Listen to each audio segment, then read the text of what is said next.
السلام علیکم پیارے ساتھیوں، خوش آمدید کہتے ہیں آپ سب کو اپنے چینل سیدہ سینٹر پر۔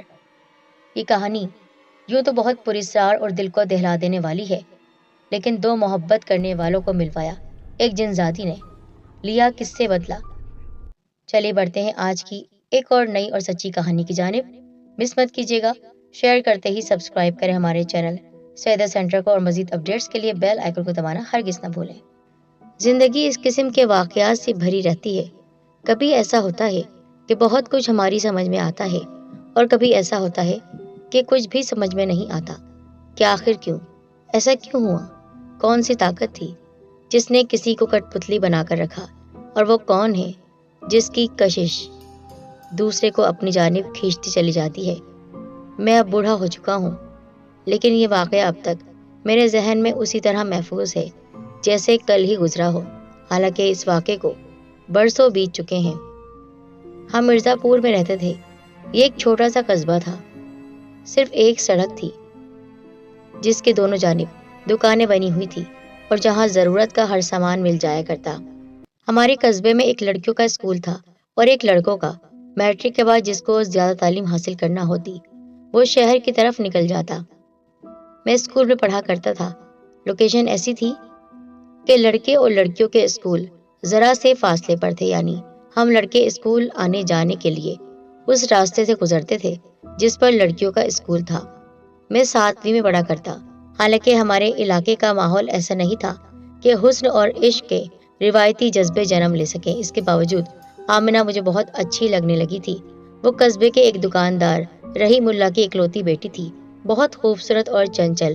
اس کا گھر ہمارے گھر سے بہت فاصلے پر تھا۔ یہ اتفاق تھا کہ اسکول آتے جاتے ہوئے اس سے ٹکراؤ ہو جایا کرتا۔ اس وقت بھی وہ اپنے اسکول کی طرف یا تو آ رہی ہوتی یا پھر اسکول جا رہی ہوتی۔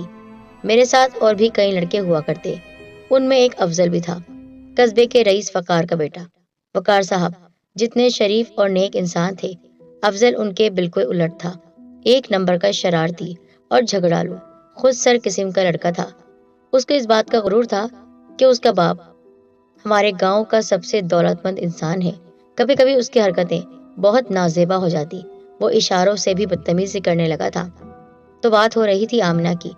وہ لڑکی مجھے اچھی لگتی تھی، اور میں یہ محسوس کرنے لگا تھا، اگرچہ میرے ساتھ دوسرے لڑکے بھی ہوا کرتے، لیکن وہ بس مجھے ہی دیکھا کرتی۔ اس نے کلاس ٹیچر سے شکایت کر دی، ماسٹر صاحب یہ اسلم کس چکر میں پڑ گیا ہے؟ چکر میں پڑ گیا ہے؟ کس چکر میں؟ یا آپ اسی سے معلوم کر لیں سر۔ کیوں بھائی اسلم، کس چکر میں پڑ گئے ہو؟ پتہ نہیں سر، میں تو کچھ نہیں جانتا، اب یہ کہہ رہا ہے تو آپ اس سے ہی پوچھ لیجئے۔ ماسٹر صاحب نے اس سے کچھ نہیں پوچھا، بلکہ کسی سے کچھ نہیں پوچھا۔ میں بتا چکا ہوں کہ ہمارے گاؤں کا ماحول ایسا تھا کہ اس قسم کے چکر نہیں چلائے جاتے، یعنی لڑکی اور لڑکیوں کا عشق۔ سب ایک دوسرے کو جانتے تھے، ایک دوسرے کے گھروں میں آنا جانا تھا۔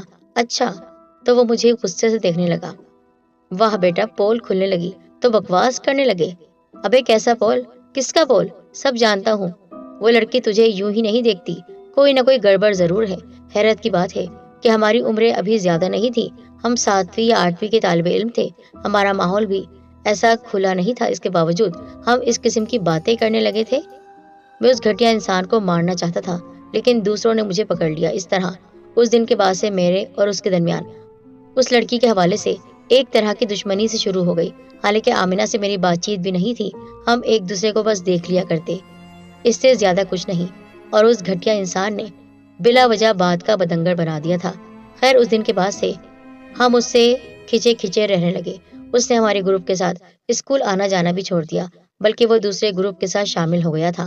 بہت سے لڑکے تھے ہمارے گاؤں میں، وہ سبھی ہمارے اسکول میں پڑھا کرتے۔ ایک دن ایک عجیب بات ہوئی۔ ایک شام میں گھر سے باہر کھیلنے کے لیے نکلا تو وہی لڑکی آمنہ میرے گھر کے سامنے کھڑی تھی۔ میں اسے دیکھ کر حیران رہ گیا، کیونکہ اس کا گھر میرے گھر سے کچھ ہی فاصلے پر تھا۔ مجھے دیکھ کر وہ تیزی سے میرے پاس آ گئی۔ سنو، تم میرے لیے جھگڑا نہ کرو، میرے لیے کسی سے لڑا نہ کرو۔ کس نے کہا میں تمہارے لیے جھگڑا کرتا ہوں؟ اس افضل نے۔ وہ کل اپنے منشی کو لے کر ہمارے گھر آیا تھا، اور پتہ نہیں کیا کیا بول کر گیا ہے۔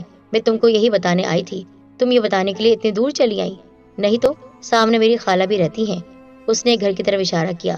میں پہلے تو ان کے پاس آئی، پھر چپکے سے نکل کر تمہارے پاس آ گئی۔ لیکن تمہیں یہ کیسے پتا کہ میں گھر سے باہر نکلوں گا؟ پتا ہے مجھے، تم سب شام کو میدان میں فٹ بال کھیلنے جاتے ہو، اس لیے پتا ہے۔ اس کا اس طرح باتیں کرنا مجھے بہت اچھا لگ رہا تھا۔ اچھا یہ بتاؤ، تم مجھے کیوں دیکھا کرتی ہو؟ بس پہلے تم بتاؤ، تم مجھے کیوں دیکھتے ہو؟ ہم دونوں ہی کے پاس اس سیدھے سوال کا کوئی جواب نہیں تھا۔ پھر ہم وہاں سے ہٹ کر ایک کنویں کے پاس آ کر بیٹھ گئے۔ یہ کنواں بہت پرانا تھا، اس میں اب پانی نہیں تھا، اس لیے کوئی اس کی طرف آیا نہیں کرتا تھا۔ وہ کنواں اونچے اونچے پودوں کے درمیان چھپا ہوا تھا۔ ہم بہت دیر تک باتیں کرتے رہے۔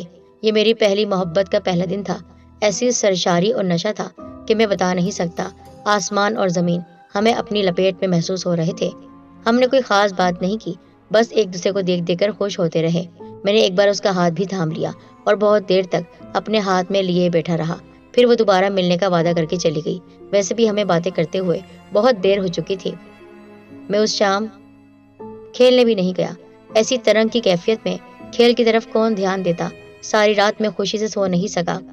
اس کے باوجود میں جلدی اٹھ گیا کیونکہ اسکول جانا تھا اور اسکول کے راستے میں اپنی محبوبہ سے ملاقات ہوتی۔ میں لڑکوں کے ساتھ اسکول روانہ ہو گیا۔ میں اتنا خوش تھا کہ میرے ساتھ چلنے والے لڑکے بھی محسوس کر رہے تھے میری خوشی۔ وہ بار بار پوچھ رہے تھے اور میں ان کو ٹال رہا تھا۔ پھر مجھے آمنہ دکھائی دی۔ وہ لڑکیوں کے ساتھ اسکول کی طرف آ رہی تھی۔ ہم نے ایک دوسرے کو پھر سے دیکھا اور دھیرے سے مسکراہٹ پھینک دی۔ شاید یہ مسکراہٹ کسی نے بھی نہیں دیکھی جو ہمارے ہونٹوں پر مچل گئی تھی۔ اسکول بھی آج نیا نیا سا لگ رہا تھا۔ شاید پہلی بار محبت حاصل ہو تو ایسا ہی احساس ہوا کرتا ہے۔ اس کے بعد یہ ہمارا معمول بن گیا۔ ہر دوسرے تیسرے دن ہم بہت خاموشی کے ساتھ ایک دوسرے سے مل لیا کرتے، اسی کنویں کے پاس۔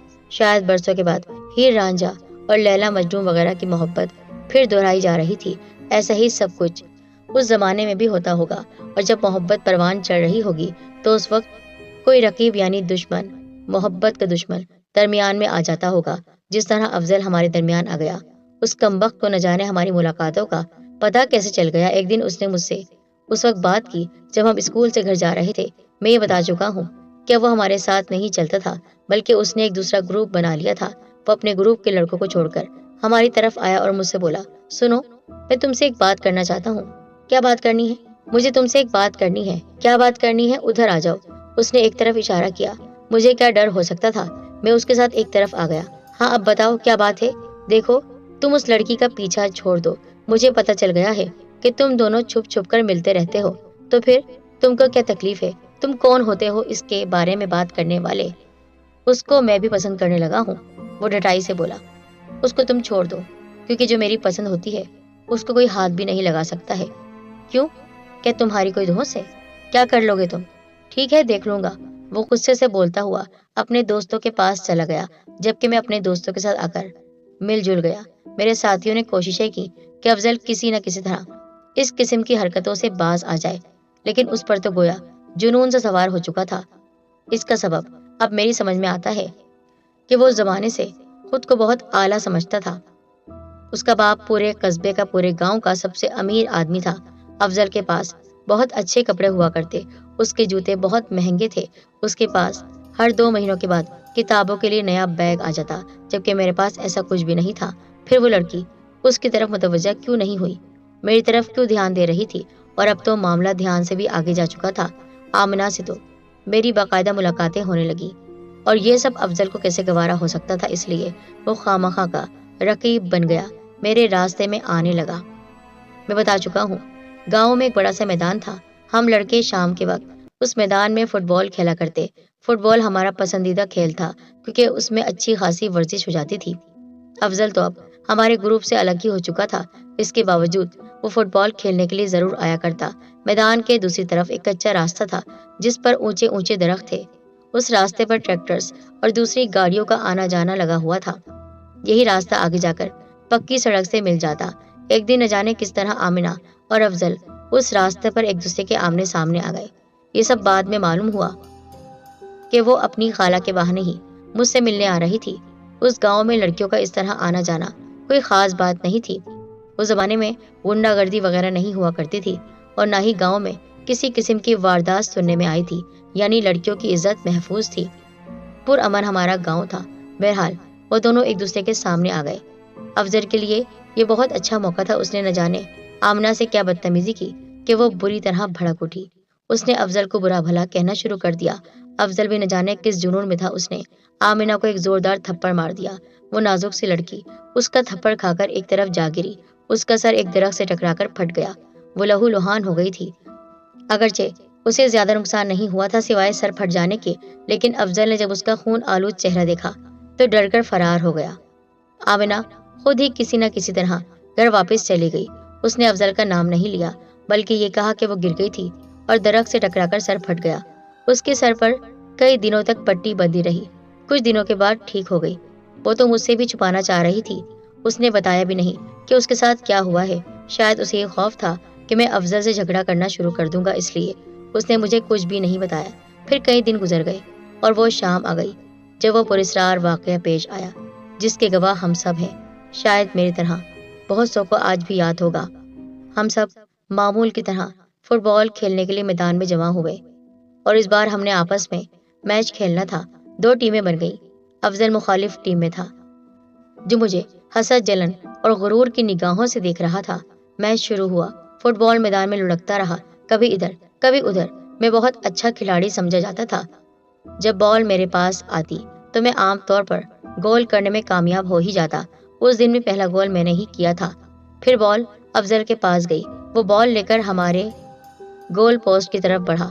پھر نہ جانے کیا ہوا کہ فٹ بال کا رخ میدان سے باہر کی طرف ہو گیا۔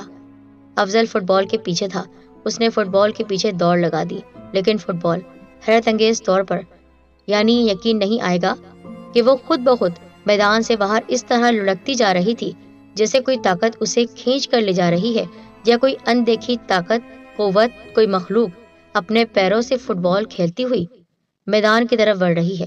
ہم سب کھڑے ہو کر دیکھتے رہے۔ لڑکتے لڑکتے وہ فٹ بال رک جاتا اور جب افضل دوڑتا ہوا اس کے پاس پہنچتا تو وہ پھر آگے کی طرف لڑکنے لگتی۔ ہم لڑکے یہ تماشا دیکھ کر پیچھے پیچھے آنے لگے۔ فٹ بال لڑکتی جا رہی تھی، افضل اس کے پیچھے تھا۔ میدان کی حد ختم ہو گئی، وہ کچا راستہ آ گیا، لیکن فٹ بال کا لڑکنا یعنی آگے بڑھنا جاری رہا، جبکہ افضل بھی ایک جنونی کیفیت میں اس کے پیچھے دوڑتا رہا، جیسے وہ فٹ بال اسے چیلنج کر رہی ہو، اسے اپنے پاس بلا رہی ہو۔ اور جب افضل اس کے پاس پہنچتا تو وہ پھر آگے بڑھنے لگتی۔ کوئی نہ کوئی عجیب بات ضرور تھی۔ خود میں نے چاہا کہ آواز دے کر افضل کو روک لوں کہ آگے مت جاؤ، مجھے خطرہ محسوس ہو رہا ہے۔ فٹ بال کا آگے بڑھنا کوئی انہونی بات ہے، یہ کوئی انسانی کام نہیں ہے، کوئی اور ہے اس کے پیچھے۔ افضل بے شک میرا دشمن تھا، لیکن میں اس کی جان بچانا چاہ رہا تھا۔ اچانک کسی طرف سے ایک جیپ نمودار ہوئی اور افضل کی طرف آنے لگی۔ افضل کا دھیان فٹ بال کی طرف تھا۔ ہم سب شور کرنے لگے، لیکن اس کی قضا آ چکی تھی۔ جیپ والے نے اسے بچانے کی بہت کوشش کی، لیکن بچا نہیں سکا۔ افضل کو جیپ کی ٹکر لگی اور وہ اچھل کر اسی کنویں کے درخت سے ٹکرا کر ساقط ہو گیا۔ وہ مر چکا تھا۔ وہ واقعہ ایسا تھا کہ ہم سارے بچے دہل کر رہ گئے۔ ہم نے تیزی سے بھاگنا شروع کر دیا۔ کسی کو سمجھ میں نہیں آ رہا تھا آخر ہوا کیا ہے، آخر یہ کیا ماجرا تھا۔ ہم چھوٹے تھے، سمجھ میں نہیں آئی یہ بات کہ یہ کسی غیر انسانی مخلوق کا کام تھا۔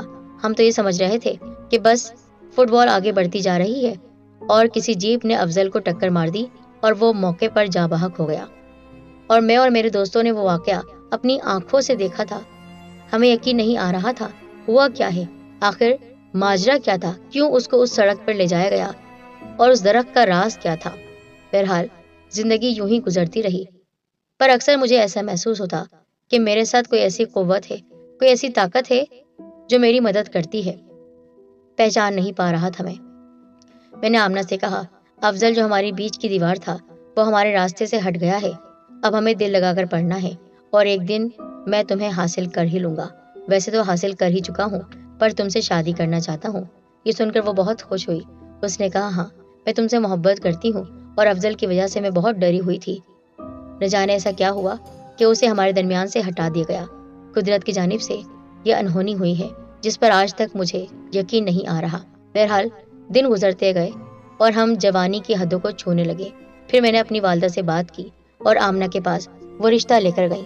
اس طرح میری آمنہ سے شادی ہو گئی۔ ایک دن ہم دونوں باتیں کر رہے تھے۔ آمنہ نے مجھ سے کہا، اسلم مجھے ایسا لگتا ہے کہ کوئی اور طاقت میرے ساتھ ہے۔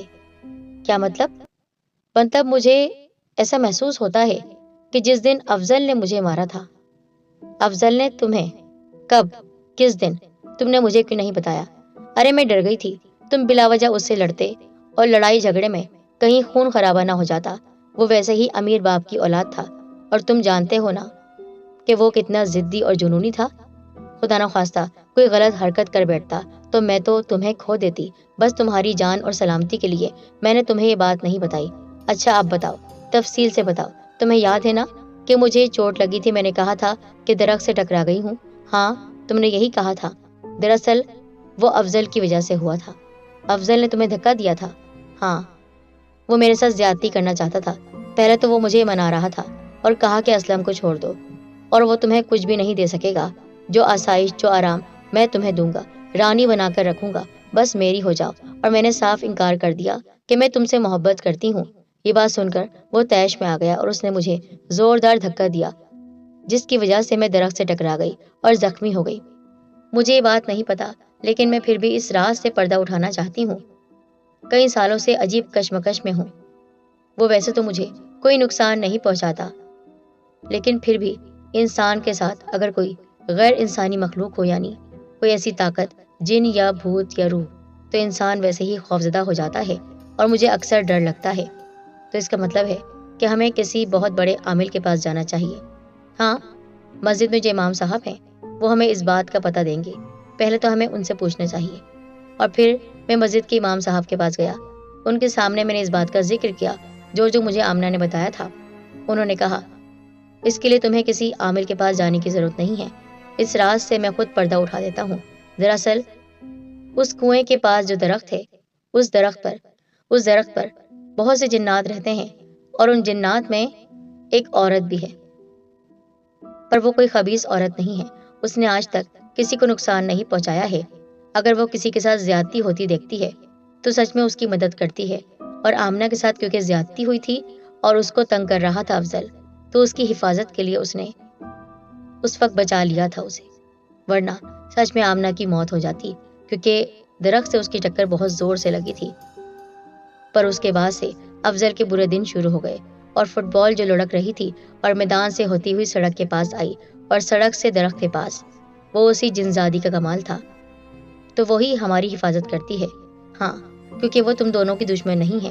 تم سے شادی کرانے میں اسی جنزادی کا کمال ہے، کیونکہ افضل کے ساتھ اس دن وہ برا حادثہ نہ ہوتا تو تم دونوں مل نہیں سکتے تھے۔ افضل امیر ماں باپ کا بیٹا تھا اور وہ کچھ بھی کر سکتا تھا، منہ مانگی رقم دے کر آمنہ کے والدین کو خرید لیتا۔ غریب لڑکی تھی، شادی ہو بھی جاتی، لیکن کیا تم اور وہ خوش رہتے؟ ہرگز نہیں، بلکہ ہو سکتا تھا کہ وہ خودکشی بھی کر لیتی۔ اسی وجہ سے اس جنزادی نے اس کی مدد کی۔ پر آپ کو یہ سب کیسے معلوم؟ کیونکہ میرے ساتھ بھی ایسا ہوا ہے۔ میرے ساتھ کچھ ایسے واقعات ہوئے جس کی وجہ سے دشمن میرے پیچھے لگ گئے، اور وہ دشمن مجھے دن رات تنگ کرتے۔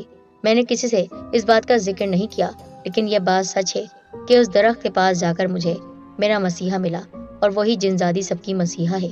وہ دکھی لوگوں کی مدد کرتی ہے، وہ مشکل میں گھرے ہوئے لوگوں کو بچاتی ہے ظالموں سے۔ سچ میں مجھے یقین نہیں آ رہا تھا کہ جنات بھی مدد کر سکتے ہیں۔ مولوی صاحب نے کہا، ہاں، اللہ تعالیٰ نے ہر انسان اور جن میں کسی کو شریر رکھا ہے، کسی کو بد رکھا ہے اور کسی کو نیک رکھا ہے۔ بے شک جنات بھی اللہ تعالیٰ کی مخلوق ہے، اور جو نیک جنات ہوتے ہیں وہ ہمیشہ انسانوں کی مدد کرتے ہیں، وہ کبھی بھی انہیں نقصان نہیں پہنچاتے۔ اور پھر اس جنزادی کی مہربانی سے آج میں ایک بہت بڑے مقام پر ہوں۔ غربت کے دن چلے گئے، اس نے ہماری بہت مدد کی۔ یاد آتا ہے مجھے وہ واقعہ، اس واقعے کے بعد سے ہماری زندگی بدل گئی۔